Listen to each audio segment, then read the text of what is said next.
Sí, pero cuando vayas a hablar, ¿vale? Yo primero haré una introducción breve de tu padre y luego...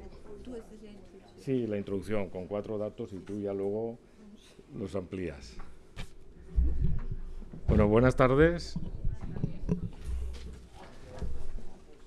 Gracias por la asistencia.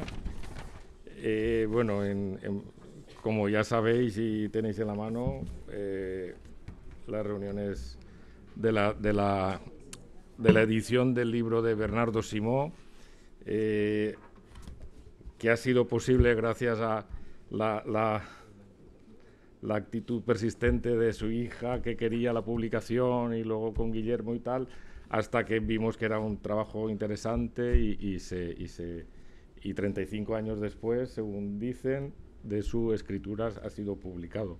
Yo creo que más, ¿no? Pero 35. Bueno, su padre era Bernardo Simó, era una persona de Cullera, nació en el 1908, luchó en Teruel con el bando republicano de gente reclutada en el entorno, pues sería Sueca, Tabernes, todo el entorno, y después fue comisario político entre otros, porque también fue del crucero Cervantes, del destructor José Luis Díez. Pero claro, cuando... De Cervantes no, pero bueno, según fuentes dicen que sí. Entonces claro, vas leyendo porque hay mucha información por ahí cruzada en internet, ¿vale? Pero claro, yo lo que me he quedado es que en 1938, o sea, nació en 1908, en 1938 era el comisario político y primero responsable de trasladar un buque desde la Normandía, ¿no? Yo no sé decir eso, de la Normandía hasta Cartagena para ser reparado. Pero claro, no consiguieron pasar por el estrecho de Gibraltar, estaba minado de buques fascistas. Entonces, o sea, es para que veáis que una persona a los 30 años ya responsable de unos bichos que deben ser eso, después de haber luchado en el frente, o sea, que ya con eso, bueno, acabaron en Túnez, no sé cómo, porque aquí las dos partes saben mucho más que yo de este tema. Leyendo las cartas y tal, acabaron en Túnez, su padre estuvo un año en Túnez, eran unos campos que yo tampoco creo que eran de concentración. Se llamaban así, pero era donde tenían a los republicanos. O sea, llegaron allí, a Túnez llegaron muchos barcos republicanos, ¿no? Que luego fue la armada fascista a por los barcos, a recuperarlos allí, según he leído en un trocito de por ahí. Pero que el hombre estuvo allí hasta en el 41, vivió allí, luego del 45 al 48 vivió en Argelia, que allí ya fue activista de UGT y del PSOE, bueno, y ya lo era en Cullera. O sea, de UGT y del PSOE, desde allí pues se presentaban a todos los congresos por parte de... Y después, del año 64 al año 67, fue miembro de la Comisión Ejecutiva del PSOE en el exilio como vocal. Y del 68 al 71 de la Comisión Ejecutiva de UGT en el exilio. Coincidió un año con Pascual Tomás, siendo secretario general de la Comisión Ejecutiva, Pascual Tomás. Y después, ya del 72 al 74, fue miembro suplente del comité director del PSOE, cuando ya se separó, ya hubo mucha separación entre UGT y el PSOE, y, bueno, separación de ejecutivas. Y luego finalmente, pues decidieron quedarse en Toulouse y perteneció al PASOK, al Partido de Acción Socialista de la sección de Toulouse. Y bueno, como me imagino que toda esta información va a ser ampliada, Lidia Simó es la hija de Bernardo Simó, que es la que ha tutelado, ha revisado cualquier duda, ha leído letra a letra el documento, le ha dado el visto bueno, han conseguido las fotos. Tiene un hermano que debe ser más mayor ya, ¿no?, que se llama Bernard Simó. ¿Es menor que tú? Sí. Bernard Simó, que vive en Toulouse, bueno, y al final pues ha conseguido la edición de un libro que prácticamente son las cartas de lo que se iba haciendo un diario, ¿no? Sería un diario, No, eso, no es un diario. no. No es un diario. Ya, pero Yo lo va voy a contando explicar, todo lo que va voy a pasando. explicar. Sí, vale. Sí, lo voy a Pues explicar. nada, os dejo a Lidia Simó y... Sí, bueno.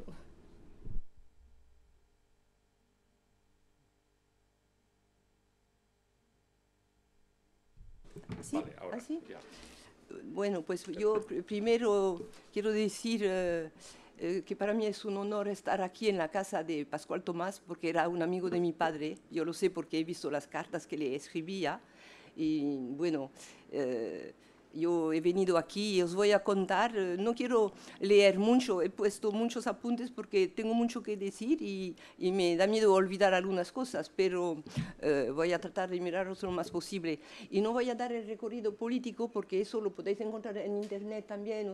Y hay cosas, bueno, a veces hay errores a lo mejor, pero en fin, yo no quiero aburrir con ese recorrido político porque además no lo sé exactamente yo, lo tendría que leer. Entonces lo que quiero decir es que es porque decidí publicar ese libro. Pues yo he visto a mi padre escribir el libro.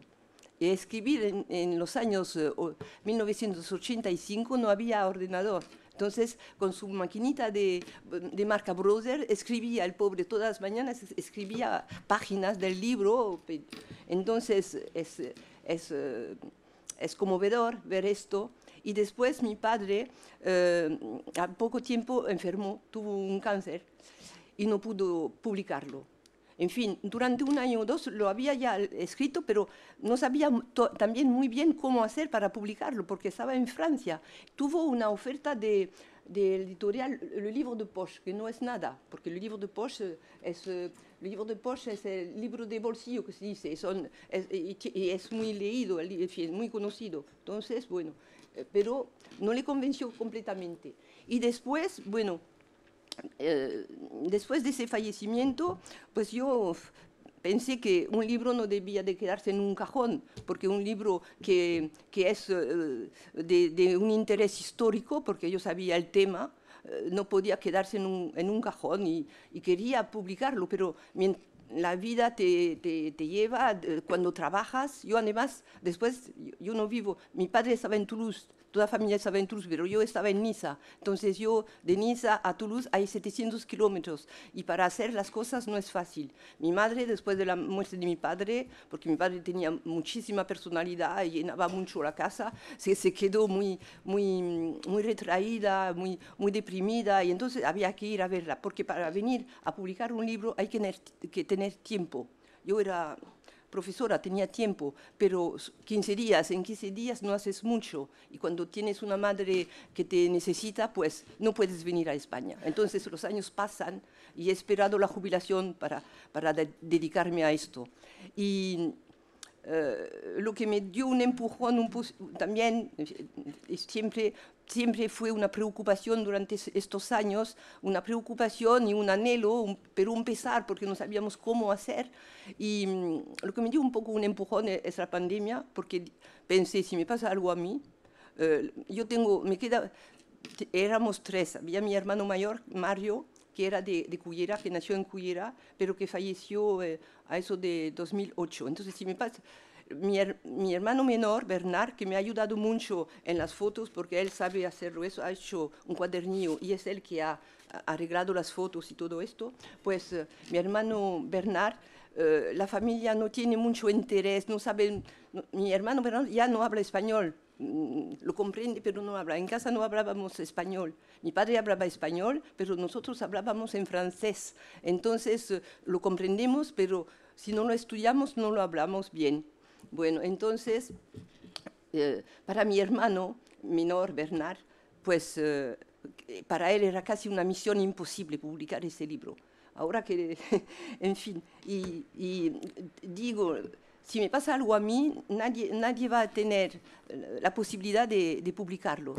Me tengo que ocupar yo de publicar este libro.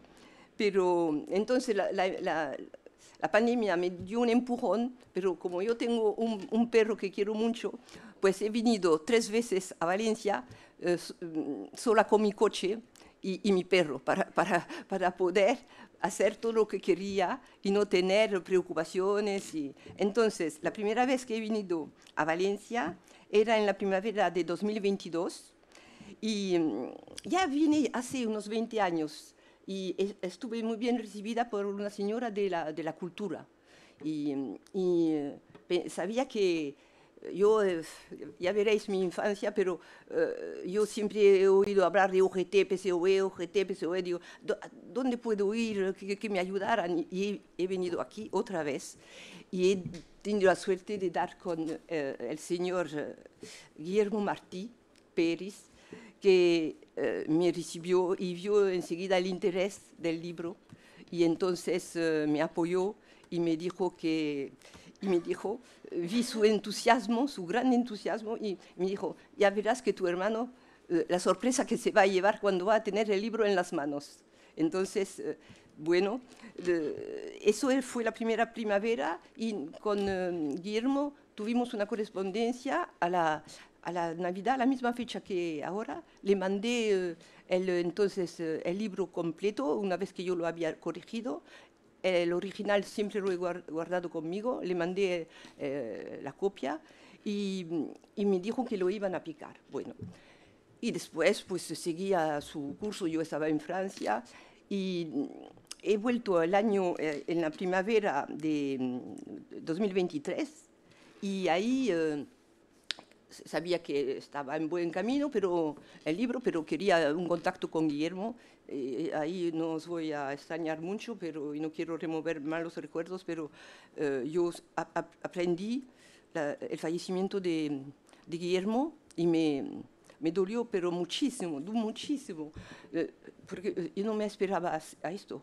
Yo llegué el 1 de mayo y enterraron a Guillermo el 5. Y yo cuando llamé, dije, ¿pero por qué no contesta? Y finalmente tuve el contacto con Emilio, y Emilio no se atrevía a decirme que había fallecido. Entonces yo estaba un poco en la duda, digo, ¿pero por qué no puedo verlo?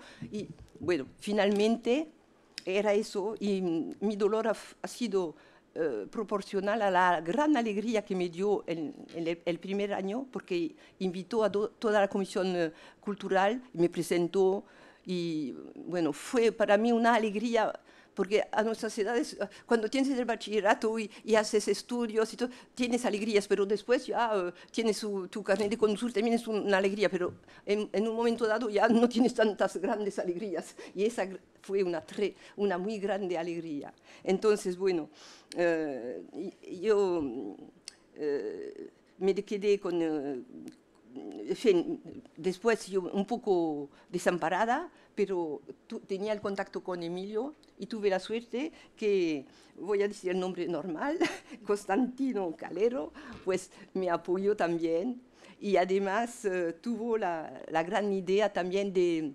dar cartas, documentos de mis padres, que tengo bastante, a la Fundación Largo Caballero. Eso es una gran idea de Constantino también.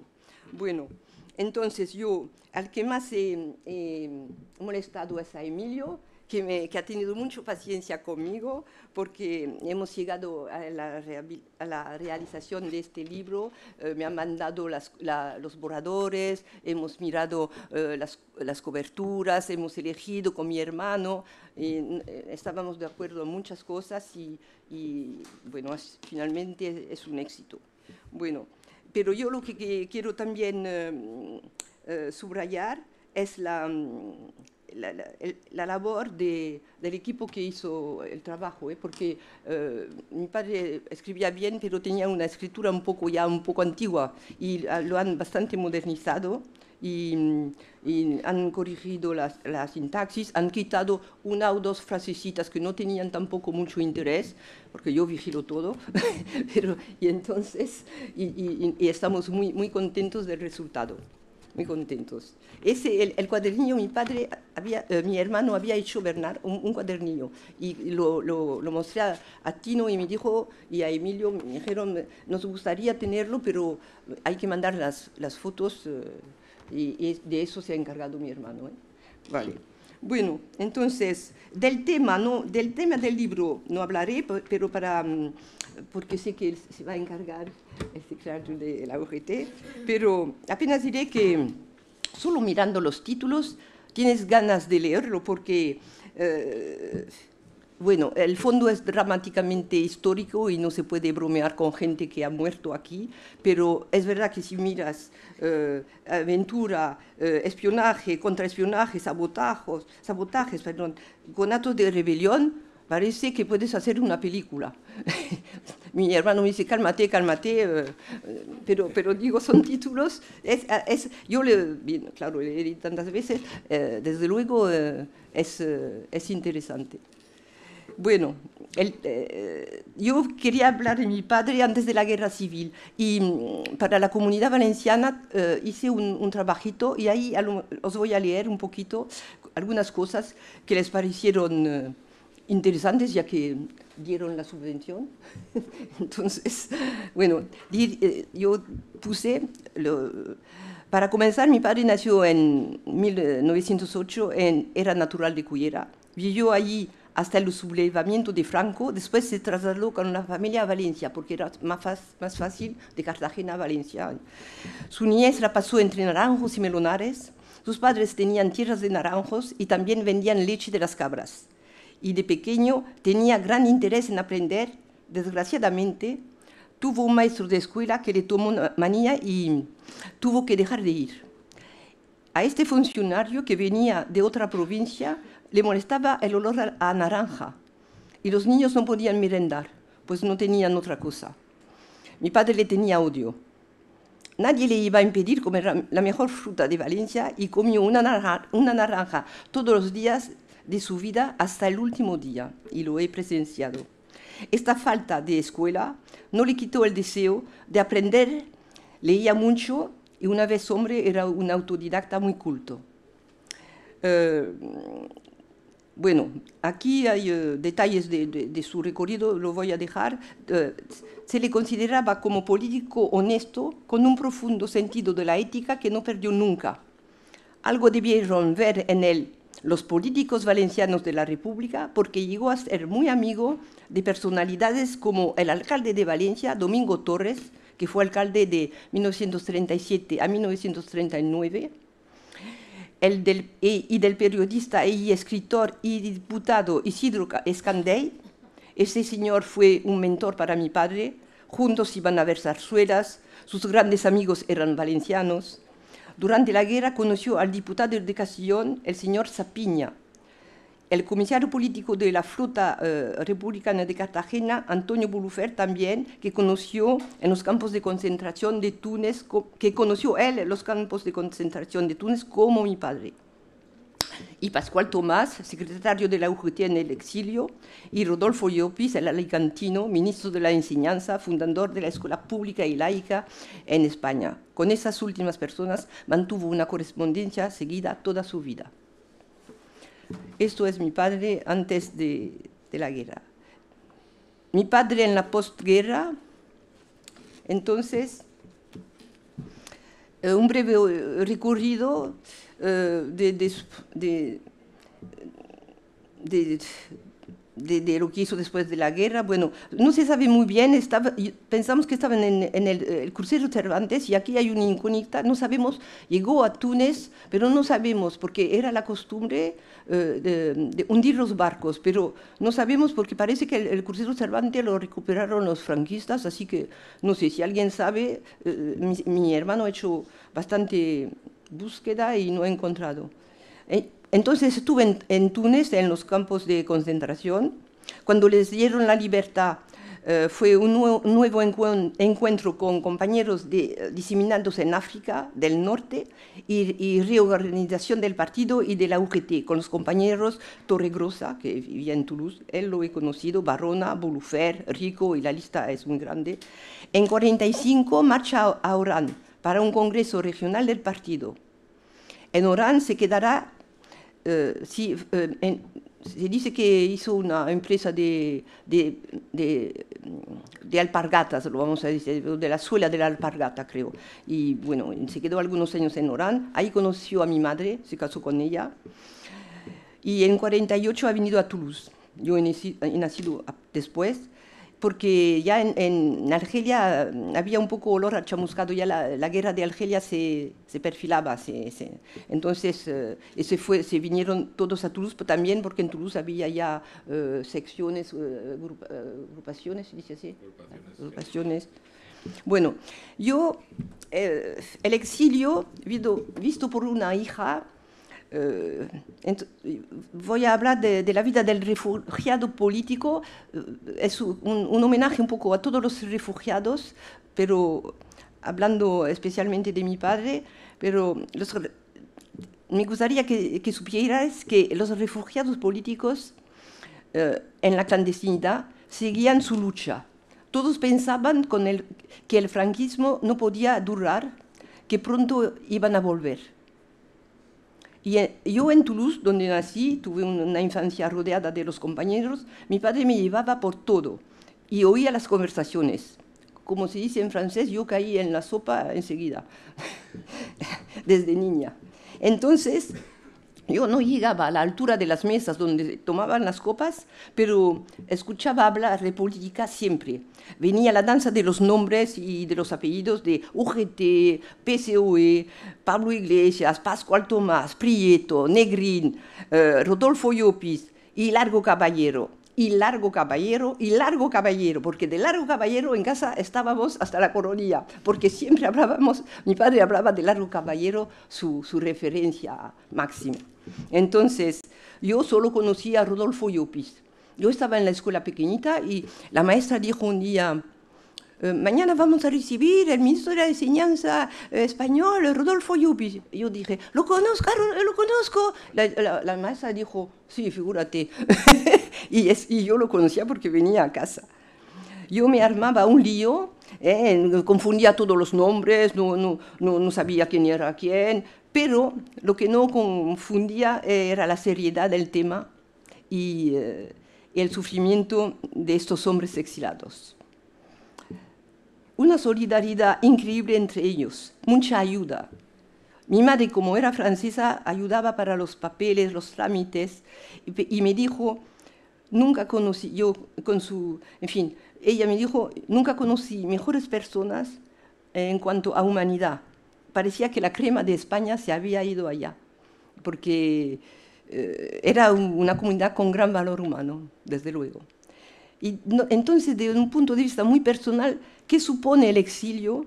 Pues todo el mundo lo sabe, pero por eso yo he tenido tanto amor por mi padre, lo he visto sufrir, porque ¿qué supone? Supone que tienes un oficio que ya no puedes hacerlo, que tenías ilusiones que ya se han ido. Tienes que cambiar de idioma. Mi padre a los 40 años tiene que aprender el francés, no es evidente.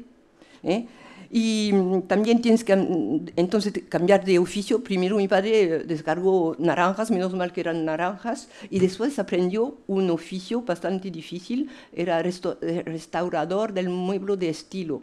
Entonces, cuando se fue, no había nadie que sabía hacer ese oficio, tuvo que formar a un portugués que tomó la releva, pero en fin, no, es un oficio bastante raro. Entonces, después tuvo no lo quería mucho mencionar, pero tuvo una desilusión muy grande. Un hombre de Cullera, un tal Mengual, le propuso montar una empresa de pintura. Mi padre no sabía pintar paredes, pero en fin, dijo, eso es muy fácil, ya verás. Ese señor vio que, como mi madre era francesa, los trámites era fácil, lo podían hacer fácilmente. Y le dijo, sí, si vas a ganar mucho dinero, tú ahí estás de obrero, ¿no? Y al poco tiempo lo estafó a mi padre. Lo estafó y vivimos durante un año o dos muy mal. Y mi padre, con el orgullo que tenía, tuvo que volver al patrón que tenía. Claro, tenía que mantener una familia. El patrón, como lo conocía y como el oficio era tan raro, pues lo cogió otra vez, lo tomó otra vez. Pero en fin, pero ahí se ve también el carácter de mi padre, que mi padre nunca, por ejemplo, no hizo nunca una denuncia. no, todo el mundo decía, pero no comprendes que te ha estafado. Sí, pero bueno, allá él, yo sigo con mi camino y allá él. Eso es un rasgo de carácter de mi padre. Y entonces, bueno, aparte de eso, ser exilado quiere decir, mi madre me dijo, yo lo he visto, cuando su padre ha muerto, pues no ha podido ir al entierro, ha ido a llorar en la playa de Orán. Cuando su madre ha muerto, igual, no ha podido ir al entierro. La familia de Cullera ha venido a verlo, los dos hermanos han venido, su hermana una vez y su hermano otra vez. En fin, han venido a verlo, su madre también había venido a verlo. Entonces, todo lo que supone ese exilio, ese sufrimiento, yo lo he vivido como niña. Tampoco no puedes ver a tu país, claro, no está a tu alcance. No ha vuelto nunca a ver las fallas, siempre me habló mucho de las fallas y no las volvió a ver, ni las zarzuelas. Entonces, cuando le decían, ¿no quieres naturalizarte francés? Y mi padre decía, no lo quiero leer porque decía, no sería un buen francés, en cambio soy un muy buen español. Entonces no han querido nunca la naturalización. Y también algunas cosas un poco simpáticas es que cuando hubo el atentado de Carrero Blanco, todos los vecinos sabían que mi padre era republicano, claro, y todo. Subieron a casa, señor Simón, se ha muerto Franco, se ha muerto Franco. No, si no es Franco, es Carrero Blanco. Bueno, también. Y otras veces decía, pero ha dicho Franco que perdona a los refugiados, a los exilados. Y mi padre decía, a mí Franco no me tiene nada que perdonar. Yo no me tiene nada que perdonar. Bueno, son unas reflexiones de mi padre que me han marcado. Y también, quiero decir, cuando tuve 16 años, me mandaron a Cullera y mi padre en ese momento me llamó y me dijo, te quiero decir que vas a ir en la tierra donde yo nací, donde he estado en las luchas obreras y te va a conocer toda la gente, compórtate bien. Y no, en eso no dudaba mi padre, pero te va a mirar mucha gente y quiero que sepas el remolino de emociones que eso me procura y eso me conmovió a mí mucho también. Entonces, lo que pasa es que el exilado, pues cuando muere Franco, y ha esperado la muerte de Franco, ha venido conmigo y mi marido, hemos pasado la frontera y en la frontera ha salido del coche, se ha acurrucado y ha besado la tierra española. Así ha vivido el exilado muchas veces. Bueno, esto os quiero hablar un poquito del hombre fuera del ámbito de la política. Bueno, entonces Bruno Alonso, el comisario general político, dice en el libro de la flota republicana, la que lo quería traer, en fin, designé, es un rasgo del hombre, no tanto del político, designé para tan peligroso cometido a uno de los mejores comisarios de la flota, Bernardo Simó, cuyos obreros en Cullera sentían por él más que cariño, idolatría. Eso a mí me gusta porque es verdad que mi padre tenía bastante carisma. Una anécdota que mi padre contaba, que quiero que lo sepáis, porque yo lo he contado en Niza y mientras mi colega ha hecho ya la vuelta de la ciudad, en fin, la ciudad es mucho decir, pero en fin, por decir.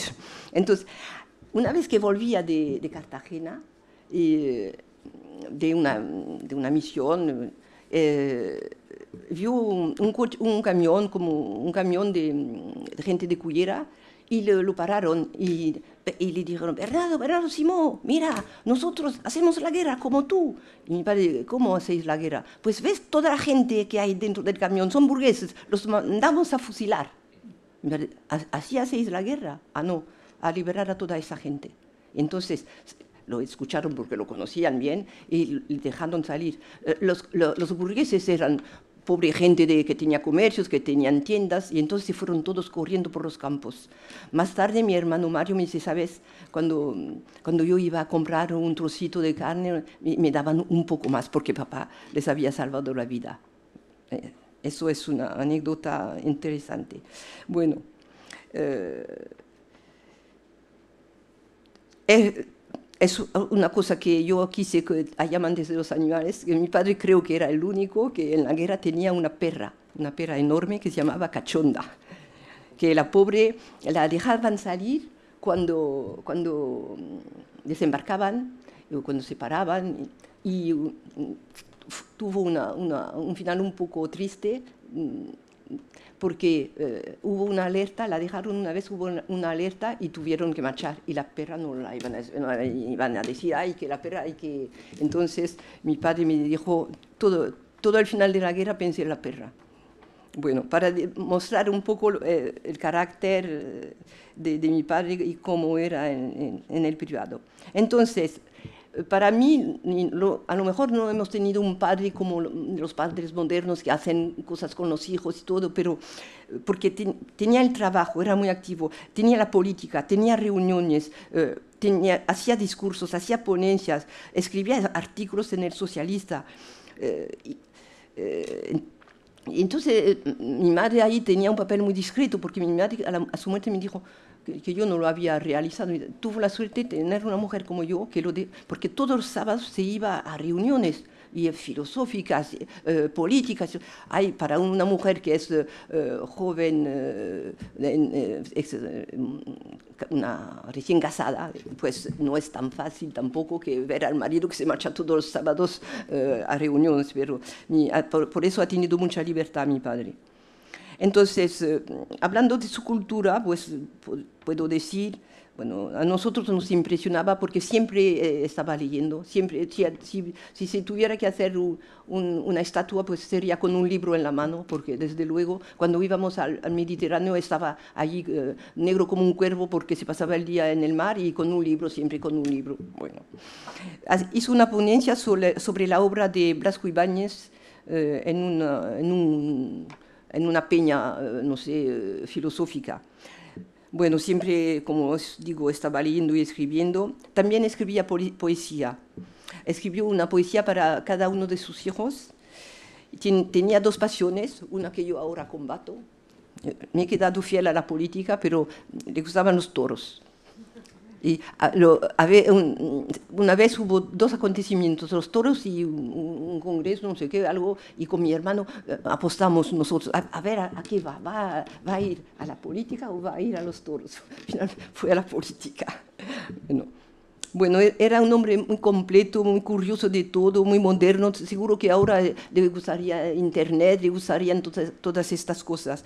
Bueno, pero no es porque ocupó cargos importantes y que era muy serio, era serio en su trabajo, pero era un hombre muy alegre, muy alegre, pero muy discreto. Nunca hizo alarde de nada, no sabíamos casi nada de lo que hizo con el barco, no lo sabíamos. Incluso yo cuando me casé, la familia de mi marido me decía, pero tus abuelos que eran, y yo hacía preguntas y mi padre decía a mi madre, esta querrá escribir un libro porque desde que se ha casado nos hace muchas preguntas. No sé, en fin, no sabíamos muchas cosas, pero en fin, no sabíamos muchas cosas de su vida pasada. Es verdad que estuvo casado en Valencia, se quedó viudo durante la guerra también. Mi hermano Mario nació en Cuira, estaba un poco discapacitado y por mi hermano Mario no se fue a México porque el presidente Cárdenas invitaba a los republicanos. Y mi padre no quiso ir porque en Toulouse recibió a mi hermano ya con 13 años y le dio clases de francés todos los días, de matemáticas, con un catedrático que era de los nuestros y que se llamaba Castillo y que iba en todas las casas españolas a ayudar a los hijos de españoles. Entonces mi hermano después leía perfectamente, tuvo los exámenes. Bueno, pues... adiós. Para mí pues fue un padre fabuloso, claro, no soy objetiva, pero la verdad es que si fue muy absorto por su trabajo y sus actividades políticas y filosóficas, también tenía tiempo para los hijos, porque dedicaba no tenía mucho tiempo, pero cuando estaba muy presente, y te escuchaba y trataba de comprenderte, y no es solo el punto de vista de una hija, porque yo tengo 2 o 3 primos que dicen que para ellos fui como un padre. Y para algunos vecinos, algunas vecinas también que tenían le tenían mucho cariño. Bueno, es un padre que contaba cuentos, que me contaba cuentos cuando era yo muy pequeñita, que siempre hacía sorpresas, siempre me traía regalitos, que llamaba la cosita, te he traído la cosita. Bueno, en fin, eso son cosas de una hija. Bueno, un primo me ha dicho una cosa bastante bonita que os voy a decir. Me dijo, con él te sentías importante y existías, no eras un número. Ya está. Yo creo que he terminado. Muchas gracias.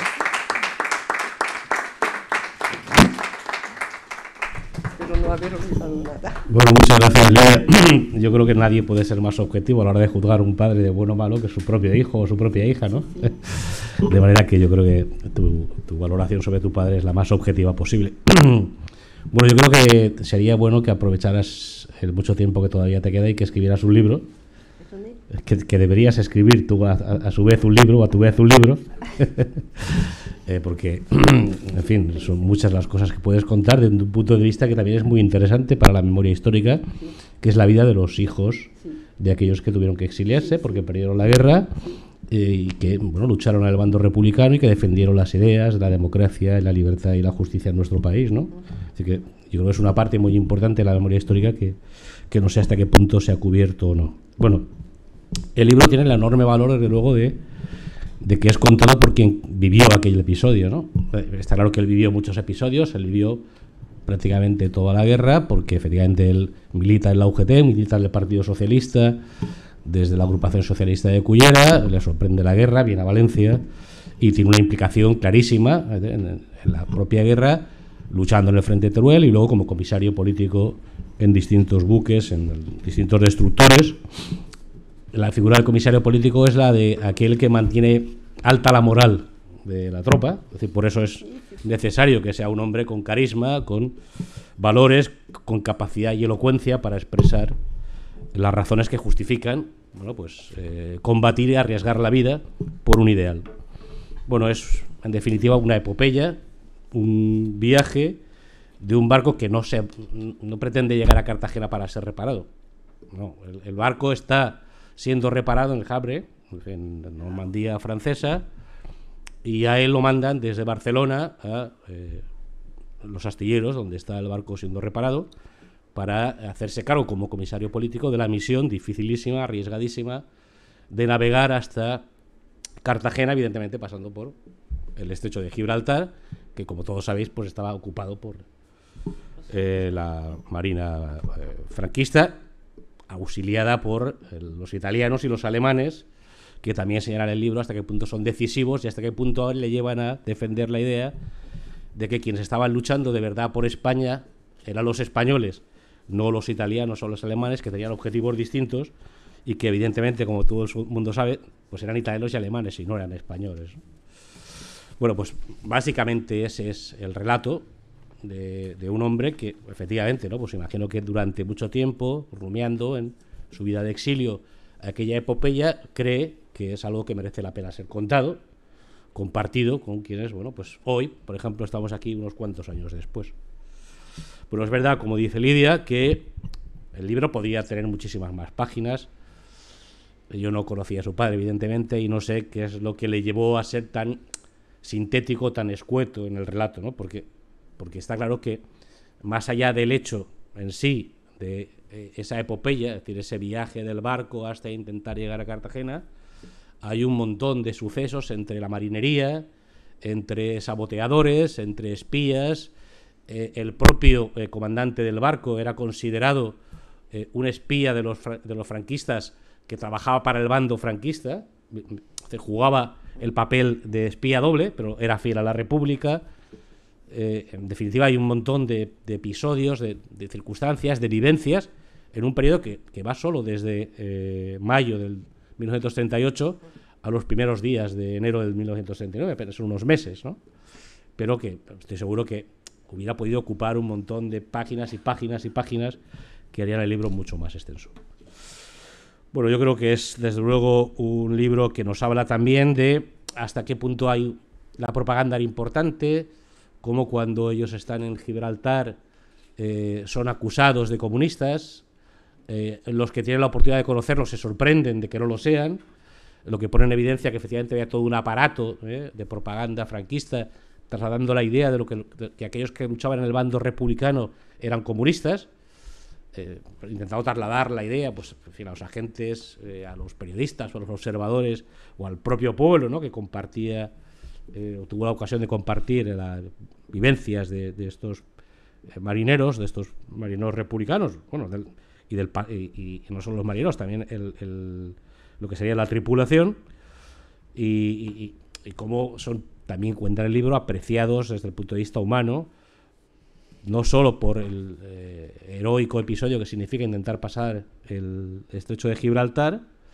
sino porque reconocen el valor de la ideología que sustenta con firmeza su capacidad para seguir peleando en un momento ya muy complicado, donde efectivamente la guerra estaba decantada claramente en favor de los rebeldes. Y tanto en Francia, cuando están allí reparando el barco, como en Gibraltar, como los marinos británicos que finalmente los llevan a Cartagena en un buque de la Royal Navy. Es decir, todos ellos, según nos cuenta Bernardo, sienten admiración, no solo por el valor, por lo arriesgado, por la epopeya, insisto, que viven, sino por su valor personal, por aquello que defienden, por los ideales que los sustentan, como os decía, y también lo refleja en el libro, ¿no? Bueno, yo creo que, en definitiva, tampoco hay que destriparlo todo, aunque ya casi lo he hecho, pero hay que leerse el libro, ¿no? Y hay que ponerse en el lugar de un ciudadano español que vive la circunstancia terrible, dramática, de una España en la que una parte, que ama poco a su patria, pues es capaz de sublevarse y condenarnos a una guerra que supuso muerte, dolor y miseria y atraso para generaciones de españoles, y desde luego hay un inmenso dolor para los que lo vivieron en primera persona, para los que perdieron la vida, para sus familiares y para tantas y tantas generaciones, insisto, ¿no? Y, bueno, ponerse en su lugar y entender hasta qué punto aquel fue un periodo, un episodio de enormes pasiones, de enormes ilusiones, de grandes esperanzas, también de grandes frustraciones que mantuvieron durante el exilio de manera muy viva, y por eso fueron también reconocidos como la crema de los españoles, porque no eran solo españoles que podían incorporar o llevar incorporada a su cultura, por ejemplo, la afición a los toros o cualquier otra, sino que lo que llevaban incorporada era toda una historia de desgarro terrible, de ilusión por un mundo que no pudo ser, y de frustración también, pero también de esperanza en que todo aquello pudiera cambiar.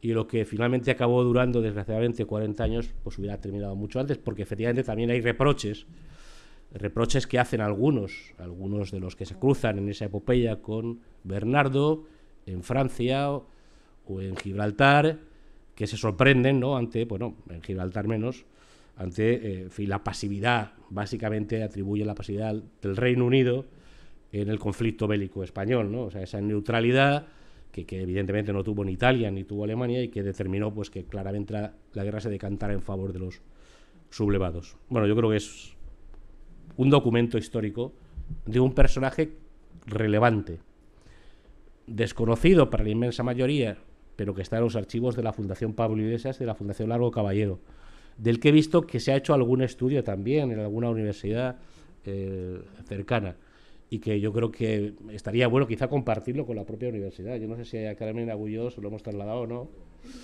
pero yo creo que deberíamos de darle, en fin, trasladar el libro a investigadores de la Universidad de Valencia y de otras universidades españolas que tienen interés por la memoria histórica y que pueden tener en sus manos, pues eso, nada más y nada menos que el testimonio en primera persona de alguien que vivió ese episodio tan terrible de nuestra historia.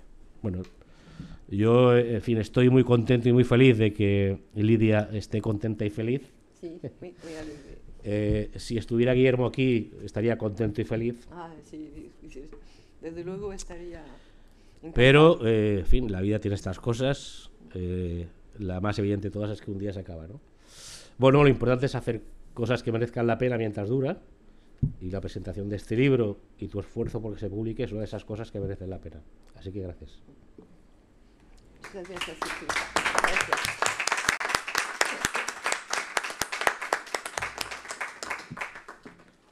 Gracias. Y si alguno se lo ha leído, que es difícil, todavía. Bueno, eso es en este libro también habla de mi padre, aquí, en este libro. Toda la primera parte es un poco difícil, muy política, pero hay un pasaje donde se habla de mi padre. Si puedo decir una cosita, mi hermano ha hecho una búsqueda últimamente porque habíamos intentado poner comisario político, como había comisarios políticos en Rusia que no eran lo que era en España. A lo mejor eso puede ser ¿cómo decir? Bueno, de hecho es, o sea, digamos que la figura del comisario político está más asociada a los comunistas que a los socialistas durante la República y, en fin, la guerra. Eso es así, ¿no? Y entonces he encontrado un blog, mi hermano, que me ha mandado, lo buscaré si algunos quieren saberlo, y donde se critican mucho a los comisarios políticos. Y dicen, en mayoría, eran unos gandules, no hacían nada, no sé qué. Y entonces hay uno que dice, hay uno que no era nada gandul, era Bernardo Simó. Y entonces es increíble, ¿sí? Y entonces mi hermano me lo ha mandado por si acaso quería ponerlo en el discurso o algo así. Pero, sí. Y ahí otra vez aparece mi padre. Hay muchos libros.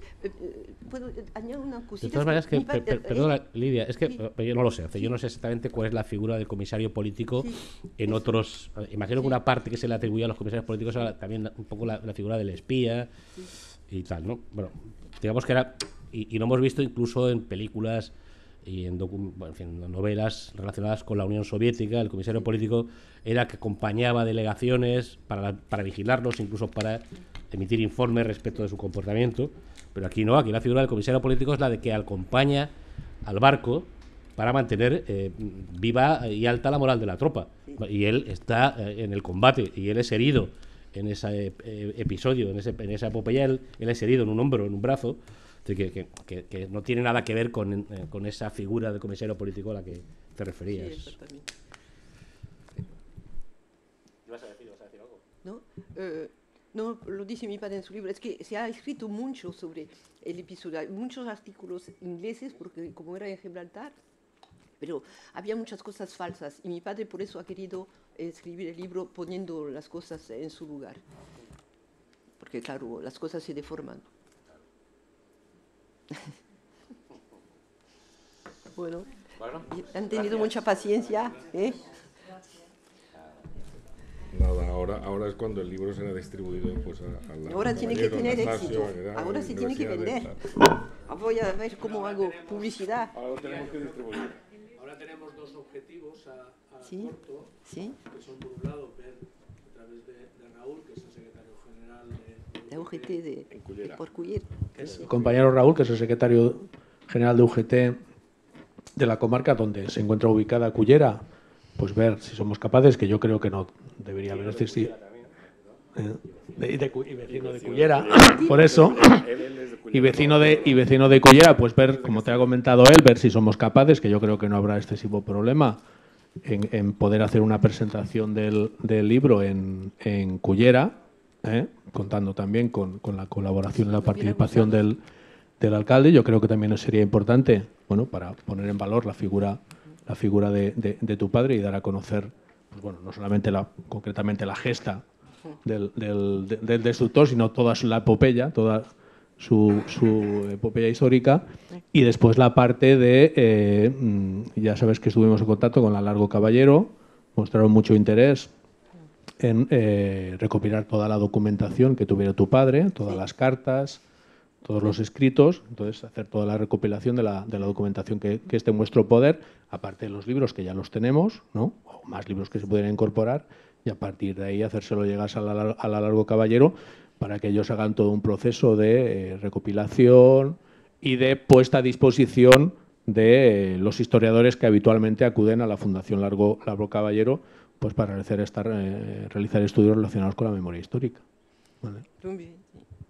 Si me permites un segundo, porque quiero compartirlo contigo y con los que estamos hoy aquí, pero bueno, lo primero es que he asistido a la conferencia, a la presentación del libro con mucha emoción, porque los apellidos Simó Cruañes son muy de Cullera. Yo no conocía, vivía en la ignorancia respecto a la figura de tu padre, pero el sábado en esta misma casa, con compañeros del Partido Socialista, pues estuve comentando la presentación del libro, estuve hablando con la secretaria de organización del Partido Socialista en Cullera y me dijo, sí, conozco la figura, estamos buscando, conocemos familiares que son militantes del Partido Socialista y estamos en deuda con la figura, con lo cual hay un interés en Cullera por difundir la figura de tu padre. No he tenido ocasión de leer todo el libro, pero sí me gustaría compartir contigo y con los que están hoy aquí.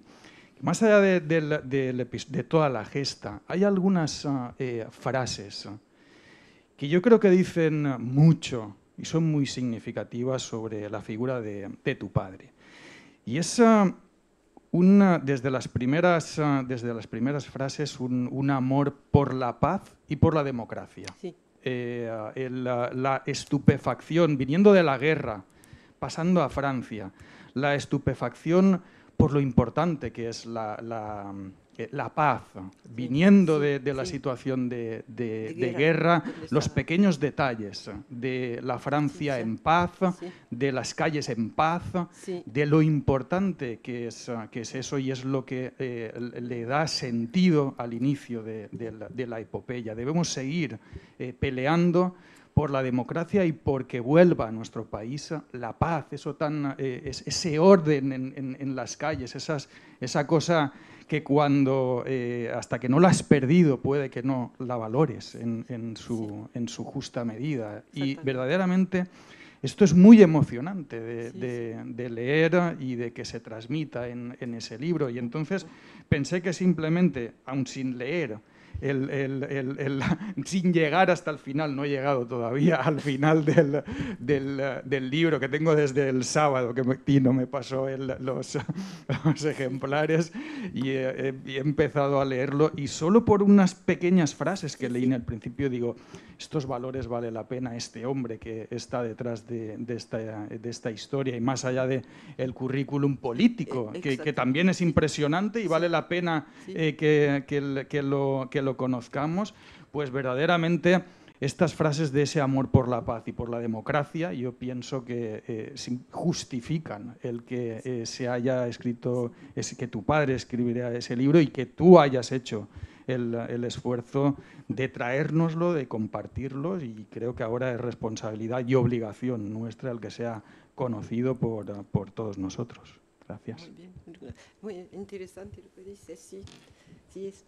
Es verdad, cuando hace el recorrido con el tren, encuentra y dice que en ese momento en Francia, bueno, hay esa paz, pero no saben muy bien lo que pasa en España. Y mi padre habló con uno que le dijo, bueno, mi padre dijo, cuidado vosotros porque os espera la misma cosa, figúrese.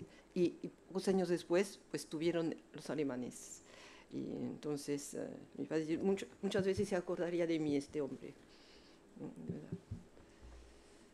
Bueno, sí. Pues nada, la próxima en Cullera. Bueno, sí. Así me gustaría. Sí. Seguro, Lidia. El contacto lo tenemos, claro. Sí, claro. Sí. Depende cuándo es, porque no me voy a quedar. No. que programarlo y buscar la fecha. No se buscará la fecha. Raúl, ya cerrar fechas con el alcalde y ya contactar contigo, cerrar unas fechas y programar el acto allí. Yo creo que, como comentaba Raúl, allí hay mucho interés también por parte de la